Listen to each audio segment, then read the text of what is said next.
Is the defense prepared to make its opening statement? Your Honor, I would like to reserve my opening statement until the presentation of the defense's case. As is your privilege. Prosecution may begin. Don't worry, that was already my plan. Thank you, Your Honor. The people called Dr. Edith Vogel. I've known Emily her entire life.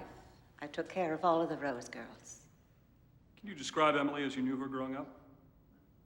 She was a bit sickly in her early years. She stayed inside a lot, reading, learning music. How did she feel about going away to school? Objection, speculation. The witness is not a psychiatrist. I'll rephrase. Did you talk to Emily about going off to college? Yes, she told me she was excited, but nervous that she would be away from her family in the big city. This was an overwhelming change for her. Did you stay in touch after she went away? Yes, she wrote me a letter saying that she'd been to a dance and she'd met a boy named Jason. She didn't want her mother to know this because her mother did not approve of dancing and had warned her about the boys at school. And did Emily communicate with you again last fall after you received the letter? Actually, it was her mother. She telephoned me, waking me out of a deep sleep at 4 in the morning. She asked me to call Emily at a payphone on the university campus. When Emily answered, she was quite hysterical.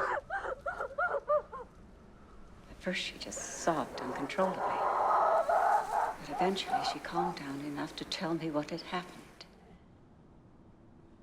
She said that she was alone that weekend. Her roommate had gone home.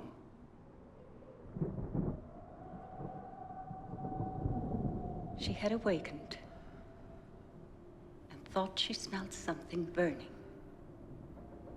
There was no alarm, but she got up, afraid there was a fire.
Dr. Mueller, what's your position at the University Hospital? I am chairman of the Department of Neurology. And after you heard about the dorm room incident, what were your initial thoughts? At first, I thought perhaps Emily had taken illegal drugs, some type of hallucinogen. But we ran tests and found no trace of drugs in her system. And the more she explained the incident to me, the more I began to suspect something else. Epilepsy results from rapid, uncontrolled electrical activity in the brain. In a severe or grand mal seizure, a person may lose consciousness for several minutes and suffer involuntary contractions of all the muscles of the body. Is it possible for a person suffering from such a seizure to have hallucinations or perceive the things that Emily described? The muscle contractions could feel like an extreme pressure on the body. And it is certainly possible, with all that brain activity, for a person to perceive all sorts of strange and violent things. So, suspecting that Emily was epileptic, how did you proceed? I administered an electroencephalograph. What did the EEG reveal? It showed a possible epileptic focus in the patient's left temporal lobe. Did this require specific treatment? Yes, I began a medication schedule for Emily with the drug Gambutrol. I also advised regular follow-up examinations and further tests, but Emily failed to keep her follow-up appointments with me. Did she give any reason for discontinuing these appointments? Yes, she told me she was convinced that her condition was a spiritual one. It was the conviction of her priest, she said, and she shared his beliefs. Doctor, was it your impression that Emily had placed her care entirely in Father Moore's Objection, hands? he's leading the witness. Sustained. After the end of October, did you ask Emily why she had stopped filling her Gambutrol prescriptions? Yes. She said that Father Moore had suggested she stop taking the drug. And what, in your medical opinion, was the direct result of Father Moore's suggestion? I firmly believe that Father Moore's suggestion killed her. Objection, Stopping Your treatment Honor. led The directly witness to is her asserting death. outrageous conclusions based on pure hearsay evidence. Technically correct, but I'll allow it as part of his expert opinion testimony. Thank you, Dr. Mueller. Your witness. Doctor, you said you observed a possible epileptic focus in the temporal lobe. Doesn't this imply that what you observed may not have been an epileptic focus? Yes, that's also possible. And would Father Moore's advice to stop taking Gambutrol be good advice if Emily were in fact not epileptic? Of course. But that's not the case here. She was epileptic.